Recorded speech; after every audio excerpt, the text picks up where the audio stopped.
ہمیں رکھو گے کبھی ہرگز گمراہ ہوگے. ایک اللہ کی کتاب اور دوسری میری سنت. مجھے آپ ذرا بتائیے کون ہے ایسا مسلمان جو اللہ کی کتاب کو نہیں مانتا ہے؟ کون ایسا مسلمان ہے جو حدیثوں کو نہیں مانتا ہے؟ کہتا ہے میں نہیں مانتا ہوں ان حدیثوں کو. ہے؟ نہیں ہے. اچھا خوارج جو ایک فرقہ آیا اسلام میں نیا، کیا وہ لوگ قرآن و حدیث کو نہیں مانتے تھے؟ قرآن کی آیتوں کا انکار کرتے تھے؟ نہیں، حدیث سے قرآن مانتے تھے. پھر یہ خوارج کیسے ہو گئے؟ ان کے عقائد میں بگاڑ کیسے آ گیا؟ ان کا منہج کیسے بدل گیا؟ دوسرے معتزلہ کو لے لیں، اشاعرہ کو لے لیں، یہ فرقے ہیں جو آئے تھے اسلام میں، بڑے خطرناک قسم کے فرقے. عقائد میں بڑا اختلاف، کتاب و سنت سے دور ان کے عقیدے میں بڑا اختلاف. جہمیہ فرقہ آیا، قدریہ آیا، تقدیر کا انکار کرنے والا فرقہ. قدریہ کہا کہ تقدیر وقدیر کچھ بھی نہیں ہے، اللہ نے کچھ بھی مقدر میں نہیں لکھا ہے، ہم جو چاہیں گے جو سوچیں گے وہ ہم کریں گے. تو کیا یہ قرآن و حدیث کو نہیں مانتے تھے؟ قدریہ مانتے تھے. جہمیہ ہے، جہم بن صفوان کی جماعت، جہمیہ ایک فرقہ ہے. معتزلہ، اشاعرہ، ماتریدیہ یہ فرقے ہیں. کیا ان لوگوں نے قرآن و حدیث کا انکار کیا؟ روافض آئے. روافض وہ قوم پیدا ہوئی جنہوں نے حضرت علی کا قتل کیا. آپ میں آگے بتاؤں گا تفصیل سے. اور وہ لوگ قرآن کی آیتوں سے دلیل لے کر حضرت علی پر کفر کا فتویٰ لگاتے ہیں. حضرت علی رضی اللہ تعالیٰ عنہ پر کفر کا فتویٰ اور ان کے خون کو حلال کیا. کہا کہ نہیں تمہارا خون بہانا ضروری ہے، تم کافر ہو. عثمان کے قاتل کیا وہ کتاب و سنت کو نہیں مانتے تھے؟ مانتے ہیں. آج جو شرک اکبر کرتے ہیں، شرک اکبر کی داعی ہیں، شرک کی طرف لوگوں کو، امت کو دعوت دیتے ہیں، آپ کو تعجب ہوگا قرآن کی آیتوں سے دلیل لیتے ہیں، حدیثوں سے دلیل لیتے ہیں. تو پھر مسئلہ کہاں ہے؟ وہ لوگ جو دم بھرتے ہیں علی کی محبت کا، اہل بیت کی محبت کا، وہ لوگ حدیثوں سے دلیل لیتے ہیں. وہ حدیثیں جس میں حضرت علی کی فضیلت آئی ہے، قرآن کی آیتوں سے دلیل. آج بدعات کرنے والے، خرافات کرنے والے دیکھیے کیسے عوام کو بھٹکاتے ہیں قرآن اور حدیث کا نام لے کر، اسلام کا نام لے کر. تو یہاں بات ایک ضروری سمجھ میں آتی ہے کہ بھائی پھر بات سب قرآن و حدیث کی کرتے ہیں، سب قرآن و حدیث کی طرف دعوت دینے والے لوگ ہیں. تو پھر یہ بگاڑ کہاں سے آ گیا؟ اس کی وجہ کیا ہے؟ عقائد میں بگاڑ، منہج میں بگاڑ، طریقہ نہیں ہے، عبادات سنت کے مطابق نہیں ہے، اخلاق معاملات سنت سے دور ہے. اس کے پیچھے وجہ کیا ہے؟ پھر جب سب کا یہی کہنا ہے کہ ہم اللہ کی کتاب پر بھی ایمان رکھتے ہیں، ہم نبی صلی اللہ علیہ وسلم کی حدیثوں پر بھی ایمان رکھتے ہیں. بات اہم ترین یہاں پر یہ ہے کہ اللہ نے جو کتاب اتاری ہے اور محمد صلی اللہ علیہ وسلم نے جو حدیثیں بیان کی ہیں، ان دونوں کو کیسے سمجھا جائے؟ یہ ہے اصل سوال. کہ بھائی آپ سب مانتے ہیں کہ اللہ نے ہماری ہدایت کے لیے کتاب اتاری، ہم سب مانتے ہیں کہ نبی صلی اللہ علیہ وسلم کی حدیثیں ہیں جو قرآن کی آیات کی تفسیر کرتی ہیں، لیکن ان دونوں کو، یہ دو ہمارے مصدر ہیں دین کے، مرجع ہے، مراجع ہیں. ہم کو دین قرآن سے ملے گا، ہم کو دین حدیث سے ملے گا. لیکن بڑا اہم ترین سوال ہے جس کا صحیح جواب تلاش کرنا بہت زیادہ ضروری ہے. وہ سوال ہے کیسے آپ قرآن و حدیث کو سمجھیں؟ ہم قرآن کی آیتوں سے کیسے دلیل لیں؟ آیت کی تفسیر کیسے لیں؟ حدیثوں کو کیسے سمجھیں؟ یہ بڑا اہم مسئلہ ہے، یہ بڑا اہم سوال ہے جس کا جواب قرآن میں موجود ہے اور جس کا جواب حدیثوں میں موجود ہے. اللہ نے ایسے نہیں چھوڑ دیا کہ جاؤ قرآن و حدیث پر عمل کرو جیسے سمجھ میں آتا ہے. جاؤ میں نے کتاب اتار دی ہے، میں نے نبی کو بھیج دیا ہے محمد صلی اللہ علیہ وسلم کو، اب تم کو حدیث کا مطلب جو سمجھ میں آ رہا ہے وہ لے لو، آیت سے جو مطلب نکال سکتے ہو نکال لو. کیا اللہ نے اسے چھوڑ دیا ہے آزاد؟ نہیں. قرآن مجید میں اللہ تعالیٰ نے اس سوال کا جواب بھی دیا ہے جو آج ہم آپ کو تفصیل سے بتائیں گے انشاءاللہ. وہی ہے اصل مقصد. ورنہ جن لوگوں نے اس اللہ تعالیٰ کا وہ جواب، یہ کہ اللہ تعالیٰ نے جو قرآن میں حل بتایا ہے، جو راستہ بتایا ہے کتاب و سنت کو سمجھنے کا، قرآن اور حدیث کا فہم لینے کا، ان راستوں کو جن لوگوں نے پکڑا جب سے اسلام دنیا میں آیا، صحابہ ہیں پہلے، ٹھیک ہے، تابعین، تبع تابعین، تو آج تک بھی اور قیامت تک ہو، جس جماعت نے، جن لوگوں نے، جن افراد نے قرآن و حدیث کو ویسے سمجھا جیسے حکم دیا قرآن میں اللہ نے اور نبی صلی اللہ علیہ وسلم نے سمجھنے کے لیے کہا، تو وہ لوگ کامیاب رہے. اپنے عقیدوں کو بھی انہوں نے محفوظ کر لیا بگاڑ سے، اپنے منہج کو بھی بچا لیا اور کامیاب ہو گئے اور اللہ تعالیٰ کو ان لوگوں نے خوش کیا، رضی اللہ عنہ وارضاہ. لیکن جن لوگوں نے، جن افراد نے، جس جماعت نے، جس فرقے نے قرآن و حدیث کو سمجھنے کے لیے جو راستہ اللہ اور اس کے رسول نے متعین کیا، وہ راستہ چھوڑا، ترک کیا، کوئی اور راستہ اپنا لیا، وہ لوگ گمراہ ہو گئے۔ اس کی میں مثال آپ کو دوں، کیسے راستہ چھوڑ کر دوسرا راستہ، کیا مطلب؟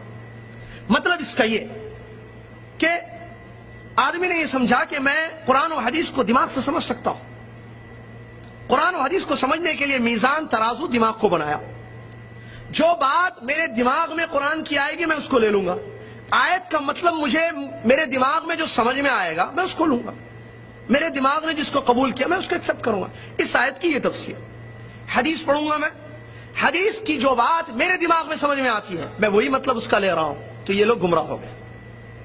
کسی نے کیا کیا؟ ایسے نہیں کیا، کسی نے ایک شخص کو متعین کر لیا، کہا کہ میں ایسے کروں گا، اپنے اسلام کو، اپنے مذہب کو، یعنی قرآن و حدیث کو، اسلام بولے قرآن و حدیث بولے بات ایک ہی ہے، قرآن و حدیث کو، اسلام کو میں اس شخص سے سمجھوں گا، یہ میرے امام ہیں، یہ فلاں ہیں، یہ بزرگ ہیں، یہ جیسے آیتوں کا مطلب مجھے دیں گے میں ویسے لوں گا، یہ حدیثوں کا مفہوم جیسے مجھ کو بتائیں گے میں ویسے لوں گا۔ وہ بھی گمراہ ہو گئے، وہ بھی گمراہ ہو گئے، کیونکہ یہ قرآن و حدیث کا حل نہیں ہے۔ قرآن و حدیث آگے آ رہی بات دلیلوں کی روشنی میں کہ کیسے ہم سمجھے قرآن و حدیث کو۔ تو ان لوگوں نے امام کو متعین کر لیا، یا کسی عالم کو، علامہ کو، شخص کو، کسی بزرگ کو متعین کر لیا، ہم اس سے دین کو سمجھیں گے، وہ جیسے ہم کو سمجھائے گا، آیت کا جو مطلب ہم کو دے گا وہ ہم لیں گے، حدیث کا جو مفہوم وہ دے گا ہم وہ مفہوم لیں گے۔ تو یہ لوگ بھی گمراہ ہو گئے۔ کسی نے کیا کیا، جو آج بھی ہمارے پاس ہے، میجورٹی کو سامنے رکھا، وہ کام کرتے ہیں، دنیا میں مسلمان بہت سارے ہیں، ہم یہ دیکھیں گے کہ آیتوں کو اکثر مسلمان کیسے سمجھ رہے ہیں، حدیثوں کو اکثر مسلمان کیسے سمجھ رہے ہیں، ہم بھی ویسے سمجھیں گے، مطلب میجورٹی کو فالو کریں گے، اکثریت کو فالو کریں گے۔ یہ لوگ بھی گمراہ ہو گئے، کیوں؟ کیونکہ اللہ تعالیٰ نے قرآن میں بیان کیا اپنے نبی محمد صلی اللہ علیہ وسلم کو، وَلَئِنِ اتَّبَعْتَ أَكْثَرَ مَنْ فِي الْأَرْضِ يُضِلُّكَ عَنْ سَبِيلِ اللَّهِ، اے نبی محمد صلی اللہ علیہ وسلم، اگر آپ زمین کے اکثر لوگوں کو فالو کریں گے تو وہ لوگ آپ کو گمراہ کر دیں گے۔ اکثریت دلیل نہیں ہے۔ اب مسئلہ یہ ہے کہ پھر کیسے ہم قرآن و حدیث کو سمجھیں؟ یہ لوگ گمراہ ہو گئے، جس کی مثالیں آگے بھی آ رہی ہیں تفصیل سے، مثالوں کے ساتھ۔ اللہ تعالیٰ نے قرآن میں اس کا جواب دیا ہے، اس سوال کا، اس اہم سوال کا، کہ قرآن و حدیث کو، جو ہمارا دین ہے، اسلام ہے، آپ اسلام بولیں یا قرآن و حدیث بولیں، اسلام کو کیسے سمجھیں، قرآن کا مطلب کیسے لیں، حدیث کا مطلب کیسے لیں، اس کا جواب قرآن میں اور حدیث میں موجود ہے۔ پہلی آیت اللہ تبارک و تعالیٰ، سورہ بقرہ کی آیت، اللہ تبارک و تعالیٰ ارشاد فرماتا ہے فَإِنْ آمَنُوا بِمِثْلِ مَا آمَنْتُمْ بِهِ فَقَدِ اهْتَدَوْا وَإِنْ تَوَلَّوْا فَإِنَّمَا هُمْ فِي شِقَاقٍ فَسَيَكْفِيكَهُمُ اللَّهُ وَهُوَ السَّمِيعُ الْعَلِيمُ۔ توجہ ضروری ہے تاکہ بات سمجھ میں آئے، توجہ نہیں ہوگی بات سمجھ میں نہیں آئے گی۔ سمجھانا میرا کام، سمجھنا آپ کا کام ہے۔ اللہ سے دعا ہے اللہ مجھے مکمل موضوع کو سمجھانے کی توفیق عطا فرمائے۔ آپ کے لیے اللہ سے دعا کرتا ہوں کہ اللہ تعالیٰ آپ کو پورا موضوع سمجھنے کی توفیق عطا فرمائے، آمین۔ برادران اسلام، پہلی آیت سورہ بقرہ کی، غور کیجیے آیت پر۔ اللہ تبارک و تعالیٰ فرماتا ہے فَإِنْ آمَنُوا بِمِثْلِ مَا آمَنْتُمْ بِهِ فَقَدِ اهْتَدَوْا وَإِنْ تَوَلَّوْا فَإِنَّمَا هُمْ فِي شِقَاقٍ فَسَيَكْفِيكَهُمُ اللَّهُ۔ آج ہم بڑھ گئے نا، وَاعْتَصِمُوا بِحَبْلِ اللَّهِ جَمِيعًا وَلَا تَفَرَّقُوا پر عمل نہیں ہے ہمارا۔ اللہ کی رسی کو مضبوطی سے ہم نے نہیں تھاما، فرقوں میں بڑھ گئے، جماعتوں میں بڑھ گئے۔ اللہ ایک، رسول ایک، کعبہ ایک، کتاب ایک، دین ایک، عقیدہ ایک، منہج ایک، لیکن ہم ایک نہیں ہیں۔ کیوں؟ اس کا بھی جواب اسی میں ہے کہ ہم نے قرآن و حدیث کو الگ الگ طریقوں سے سمجھنا شروع کر لیا، جس کی وجہ سے آج امت مسلمہ جو ایک تھی محمد صلی اللہ علیہ وسلم کے زمانے میں، صحابہ ایک تھے، عقیدہ ایک تھا، منہج ایک تھا، کوئی جماعتیں نہیں، کوئی فرقے نہیں تھے۔ فرقے کیوں بنے؟ اس میں جواب ہے، انہوں نے قرآن و حدیث کو ویسے نہیں سمجھا جیسے اللہ نے حکم دیا۔ کیا ہے اللہ کا حکم؟ کیا ہے اللہ تعالیٰ کا فرمان؟ اللہ تعالیٰ فرماتا ہے فَإِنْ آمَنُوا، اگر وہ لوگ ویسے ایمان لائیں گے جیسے تم ایمان لاتے ہو تو وہ لوگ ہدایت پائیں گے۔ اگر وہ لوگ تمہارے جیسے ایمان نہیں لائیں گے، فَإِنْ آمَنُوا بِمِثْلِ مَا آمَنْتُمْ بِهِ فَقَدْ وَإِنْ تَوَلَّوْا، اگر وہ منہ پھیر کر چلے جائیں گے، تمہارے مثل ایمان نہیں لائیں گے، کیا ہوگا؟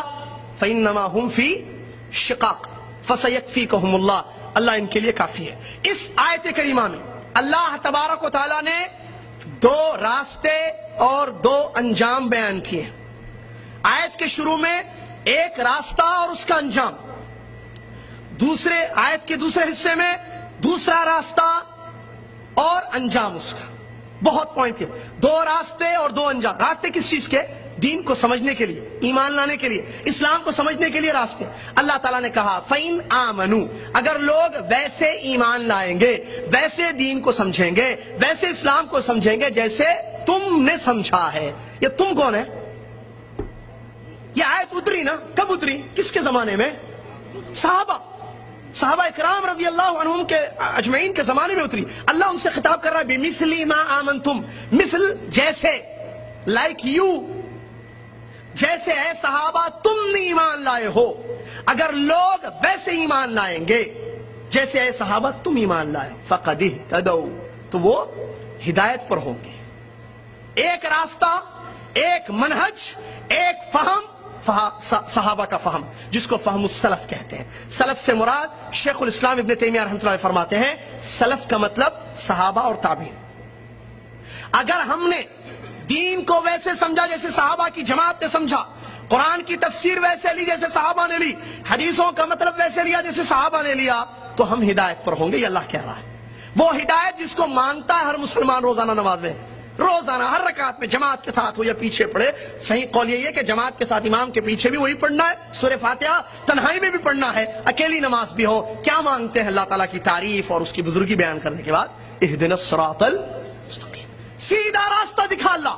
سیدھے راستے کے لیے یہ منہج اپنانا ضروری ہے, صحابہ کا فہم لینا ضروری ہے, صحابہ کے جیسے دین کو, اسلام کو, کتاب و سنت کو سمجھنا ضروری ہے تاکہ ہدایت ہو. یہ کون کہہ رہا ہے؟ اللہ تعالیٰ سورہ بقرہ کی آیت ہے فَإِنْ آمَنُوا بِمِثْلِ مَا آمَنْتُمْ بِهِ فَقَدِ اهْتَدَوْا. اگر ایمان ویسے ہوگا جیسے تمہارا ہے صحابہ ایمان ہے تو پھر وہ ہدایت پر ہوں گے. اگر راستہ چھوڑا تمہارا صحابہ کا, وَإِنْ تَوَلَّوْا, اگر منہ موڑ کر چلے گئے, راستہ چھوڑا, صحابہ کا فہم چھوڑا, صحابہ کا عقیدہ چھوڑا, قرآن کی تفسیر ویسے نہیں لی جیسے صحابہ نے لی, حدیثوں کو ویسے نہیں سمجھا جیسے صحابہ نے سمجھا, تو کیا ہوگا؟ فَإِنَّمَا هُمْ فِي الشِّقَاقِ. اللہ کہتا ہے کوئی شک نہیں ہے کہ وہ پھر جماعتوں میں, ٹولیوں میں, فرقوں میں بٹ جائیں گے. کیا ہے انجام آج؟ دیکھیے دوسرا راستہ کیا ہے, نبی صلی اللہ علیہ وسلم کے صحابہ کو چھوڑ کر کسی اور طریقے سے, یا تو دماغ سے سمجھے, یا تو میجورٹی سے سمجھے, یا تو کسی ایک شخص کو متعین کر کے دین کو سمجھے, کتاب و سنت کو, تو اللہ تعالیٰ اس کا انجام بتا رہا ہے فَإِنَّمَا هُمْ فِي شِقَاقٍ. اس کا انجام یہ ہوگا صحابہ کے عقیدے کو چھوڑنے کا, کتاب و سنت کو صحابہ کے طریقے سے نہیں سمجھیں گے, اس کا انجام یہ ہوگا فَإِنَّمَا هُمْ فِي شِقَاقٍ. ٹولیوں میں, جماعتوں میں, فرقوں میں بٹ جائیں گے. اسلام ایک ہے, کتنی آج جماعتیں, یہ بھی مسلمان, وہ بھی مسلمان, وہ بھی مسلمان. یہ بھی کہتا ہے میں قرآن و حدیث کو ماننے والا, میں اللہ اور اس کے رسول پر ایمان لانے والا, وہ بھی کہتا ہے اس کا عقیدہ الگ ہے, اس کا عقیدہ الگ ہے. یہ کہتا ہے اللہ عرش پر ہے, وہ کہتا ہے اللہ ہر جگہ موجود ہے, وہ کہتا ہے نہیں اللہ صرف پاک جگہ پر رہتا ہے, وہ کہتا ہے نہیں اللہ ہمارے دلوں میں رہتا ہے. کیا ہے ایک اللہ کے بارے میں اتنے عقیدے؟ منہج صحابہ کا چھوڑا. رسول اللہ صلی اللہ علیہ وسلم کے بارے میں دیکھیے الگ الگ, کوئی کہتا حیاتی ہے, کوئی کہتا حیات ہے, کوئی کہتا نہیں وفات پا چکے ہیں, قبر میں زندہ ہے, کوئی کہتا قبر میں زندہ ہے, کوئی کہتے نہیں ہر جگہ زندہ ہے, جہاں چاہے آتے رہتے ہیں, جہاں چاہے حاضر ہوتے رہتے ہیں, آپ صرف درود پڑھ لیے آ جائیں گے. کوئی کہتا وہ مشکل کشا ہیں, وہ فلاں فلاں جگہ آتے ہیں, پریشانیاں دور کر دے, بس تم دل سے یاد کرو. کیا ہے یہ عقیدے؟ پھر نماز کو لے لیے, طہارت لے لیجیے, زکات, عمرہ, شادی بیاہ, معاملات, لین دین, ایوری تھنگ اسلام کی. لوگوں نے صحابہ کے منہج کو چھوڑا, الگ الگ عقیدے. یہ کہتا یہ حلال ہے, یہ کہتا یہ حرام ہے, یہ کہتا جائز ہے, یہ کہتا نہیں جائز ہے. سود, ہاں آپ انڈیا میں رہتے ہو, دارالکفر میں ہو, لہذا آپ کے لیے حلال ہے. کوئی کہتا نہیں حرام ہے, کوئی کہتا نہیں ٹھیک ہے یہ چیز غلط ہے. نبی علیہ السلام کی پیدائش پر کوئی کہتا میلاد منانا چاہیے, خوشی کا موقع ہے, پیارے اسلام دنیا میں نور لے کر آئے. کوئی میلاد منا رہا ہے, کوئی انکار کر رہا ہے. کتنی جماعتیں, کتنے فرقے, یہ وجہ کیا ہے اس کی؟ کیا قرآن و حدیث کو چھوڑ دیا ان لوگوں نے؟ نہیں, یہ مت سمجھیں آپ پوائنٹ, پھنس جائیں گے. ورنہ وہ یہ نہیں کہتا کہ میں نہیں مانتا قرآن کو, آگے مثالیں بھی آ رہی. قرآن اور حدیث کو ماننے والے قوم ہیں یہ سب مسلمان. وہ جو شرک اکبر کرتا ہے, جو مزار پر جا کر پیشانی کو پٹکتا ہے, سجدہ کرتا ہے غیر اللہ کا, لا حول ولا قوت, وہ کہتا ہے میں اللہ اور اس کے رسول کو مانتا ہوں, روتا ہے نبی صلی اللہ علیہ وسلم کی محبت میں, داڑھی بھیگ جاتی ہے اس کی, لیکن وہ مزار پر سجدہ کر رہا ہے. نبی علیہ السلام کی قبر کا طواف کرتا ہے چھپ چھپ کر اندر, ہم نے دیکھا جامعہ اسلامیہ پڑھنے کے دوران. یہ کیا کتاب و سنت کو نہیں مانتا ہے؟ مانتا ہے. پھر وجہ کیا ہے, گڑبڑ کہاں ہے, پرابلم کہاں ہے؟ پرابلم سمجھنے میں ہے, پرابلم طریقے میں ہے, پرابلم منہج میں ہے. قرآن و حدیث کو بے شک تو مانتا ہے, لیکن قرآن و حدیث کو کیسے تو سمجھتا ہے میرے بھائی؟ صحابہ کے جیسے سمجھتا نہیں. اسی لیے اللہ نے کہا کہ اگر تم صحابہ کا منہج چھوڑو گے, ٹولیوں میں بٹ جاؤ گے, جماعتیں الگ الگ ہو جائیں گی تمہاری. فی شقاق, شقاق کہتے ہیں اختلاف, الگ الگ ٹولیاں جماعت. فَسَيَكْفِيكَهُمُ اللَّهُ, قیامت کے دن اللہ تعالیٰ ان کا بدلہ دے گا. فَسَيَكْفِيكَهُمُ اللَّهُ, اللہ ان کے لیے کافی ہے, اللہ سننے والا اور جاننے والا ہے. یہ آیت میں جواب ہے. پہلے دلیل, 3 آیتیں دلیل میں پیش کروں گا انشاءاللہ. یہ پہلی آیت ہے جس میں اس سوال کا جواب ہے کہ ہم یا دنیا کا ہر مسلمان کتاب و سنت کو کیسے سمجھے, قرآن کا مطلب کیسے لے, نبی علیہ السلام کی حدیث کا مطلب کیسے لے. اس میں جواب دیا گیا مثل صحابہ اکرام کی جماعت نے جیسے سمجھا ہے کتاب و سنت کو. اللہ کہہ رہا ہے اگر ہدایت چاہتے ہو تو ویسے سمجھو, تم کو ہدایت میں دوں گا. واضح. دوسری دلیل سورہ توبہ کی تقریباً آیت ہے. اللہ تبارک و تعالیٰ فرماتا ہے وَمَن يُشَاقِقِ الرَّسُولَ مِن بَعْدِ مَا تَبَيَّنَ لَهُ الْهُدَى وَيَتَّبِعْ غَيْرَ سَبِيلِ الْمُؤْمِنِينَ نُوَلِّهِ مَا تَوَلَّى وَنُصْلِهِ جَهَنَّمَ وَسَاءَتْ مَصِيرًا. اللہ اکبر. اللہ تعالیٰ فرماتا ہے جو شخص رسول اللہ صلی اللہ علیہ وسلم کی مخالفت کرے گا ہدایت کا راستہ واضح ہو جانے کے بعد, جو رسول اللہ صلی اللہ علیہ وسلم کی مخالفت کرے گا ہدایت کا راستہ واضح ہو جانے کے بعد, ایک. اور دوسرا وَيَتَّبِعْ غَيْرَ سَبِيلِ الْمُؤْمِنِينَ, اور مومنوں کے راستے کو چھوڑے گا. رسول کی مخالفت کرے گا ایک, اور دوسرا مومنین کے راستے کو چھوڑے گا. تو ظاہر بات ہے جب مومنین کے راستے کو چھوڑے گا تو کوئی اور راستہ اپنائے گا نا. تو اللہ کیا کہہ رہا ہے نُوَلِّهِ مَا تَوَلَّى, وہ جو بھی راستہ اپنائے گا ہم اسی پر اس کو لگا دیں گے. وَنُصْلِهِ جَهَنَّمَ, قیامت کے دن جہنم کی آگ میں اس کو داخل کریں گے. وَسَاءَتْ مَصِيرًا, اور کیا ہی برا ٹھکانہ ہے جہنم. غور کیجیے آیت پر, کیا ہے یہ آیت. آیت میں اللہ تعالیٰ 2 باتیں کہہ رہا ہے. اگر کسی نے 2 کام کیے, پہلا کام رسول اللہ صلی اللہ علیہ وسلم کی مخالفت, کب دین واضح ہو جانے, ہدایت کا راستہ واضح ہو جانے کے بعد, تو اس کو بتانا ضروری ہے. ہمارے پاس فتوے ہیں نا, تو حدیث کا منکر, تیری نماز نہیں, تیرے پیچھے میری نماز نہیں, تو کافر, تو فلاں تو فلاں. کیا اس کو سمجھایا گیا رسول کا راستہ, نبی علیہ السلام کی حدیثیں سمجھائی گئی اس کو؟ اللہ کہہ رہا ہے من بعد ما تبین له الہدی, تبین یعنی واضح ہو گیا, اس کو واضح ہو گیا, وہ جان چکا ہے, اس کو بتایا جا چکا ہے کہ یہی راستہ ہے رسول اللہ کا, یہ اطاعت ہے, یہ رسول اللہ کی سنت ہے, یہ رسول اللہ کا طریقہ ہے. لیکن اس کے باوجود مخالفت کرتا ہے. ٹھیک ہے, مخالفت کرتا ہے ایک. دوسرا مومنین کے راستے کو چھوڑ کر کوئی اور راستہ اپناتا ہے. مومنین کون بھائی یہاں پر, یہ کون مومنین ہے یہاں پر؟ صحابہ. کیونکہ اس زمانے میں مومنین کون؟ صحابہ. تو جو صحابہ, سبیل المومنین, فہم السلف, سبیل المومنین, منہج صحابہ. اللہ کہہ رہا ہے جو صحابہ کے راستے کو چھوڑتا ہے. مخالفت رسول ایک, صحابہ کا راستہ چھوڑنا دو. جب ظاہر بات ہے ایک شخص صحیح راستے کو چھوڑے تو کوئی اور راستہ اپنائے گا نا, وہ جسے دماغ سے سمجھے گا دین کو, یا میچورٹی سے سمجھے گا, یا امام صاحب سے سمجھے گا, یا کچھ لوگوں سے باپ دادا کے طریقے سے سمجھے گا دین کو. ہمارے دادا نے ایسی دین کو سمجھا تھا, میں بھی ایسی سمجھ رہا ہوں, ابا بھی ایسی سمجھتے, میں بھی ایسی, میری اولاد کو بھی ویسی سمجھاؤں گا, ہے نا. صحابہ کا منہج, صحابہ کا فہم چھوڑے گا تو کوئی اور راستہ اپنائے گا. اللہ تعالیٰ وعید سنا رہا ہے, کہہ رہا ہے جا, جو راستہ اپنائے اسی پر لگا دوں گا میں تجھ کو. اللہ نُوَلِّهِ مَا تَوَلَّى, وہ جہاں پلٹے گا وہیں اس کو ڈھکیل دیا جائے گا, جا اسی راستے پر, ویسی سمجھ دین کو, جا. مر کر اللہ کے پاس پہنچے گا, وَنُصْلِهِ جہنم, جہنم کی آگ میں داخل کر دے گا اللہ, اور یہ بہت برا ٹھکانہ ہے. معلوم ہوا صحابہ کے منہج کو چھوڑنے کا انجام جہنم کی آگ. منہج چھوڑنا, قرآن و حدیث کو صحابہ کے جیسے نہیں سمجھیں گے, جہنم کی آگ میں جائیں گے. دوسری دلیل, تیسری آیت, اللہ تبارک و تعالیٰ فرماتا ہے والسابقون الاولون من المہاجرین والانصار والذین اتبعوهم بإحسان رضی اللہ عنہم ورضوا عنہ وعد لهم جنات تجری من تحتها الانہار الى آخر الآیہ. اللہ سبحانہ و تعالیٰ اس آیت میں فرماتا ہے, توجہ چاہتا ہوں, کہتا ہے اللہ تعالیٰ پہلے سبقت لے جانے والے لوگ مومنین, مہاجرین میں سے پہلے ایمان لانے والے لوگ مہاجرین, والانصار دوسرے انصار, اور جن لوگوں نے ان کی اچھے طریقے سے پیروی کی. سنیے توجہ سے, مہاجرین اور انصار اور جن لوگوں نے ان کی اچھی طریقے سے پیروی کی, اللہ ان سب سے راضی ہے, خوش ہے, اور یہ لوگ اللہ سے خوش ہیں. اور اللہ تعالیٰ نے ان کے لیے جنتیں تیار کر رکھی ہیں جن کے نیچے سے نہریں جاری ہیں, جس میں یہ لوگ خالدین فیہا, ہمیشہ ہمیشہ رہیں گے. میرے بھائی, 3 لوگوں کو بتا رہا ہے اللہ تعالیٰ, 3 قسم کے لوگوں کو. پہلے قسم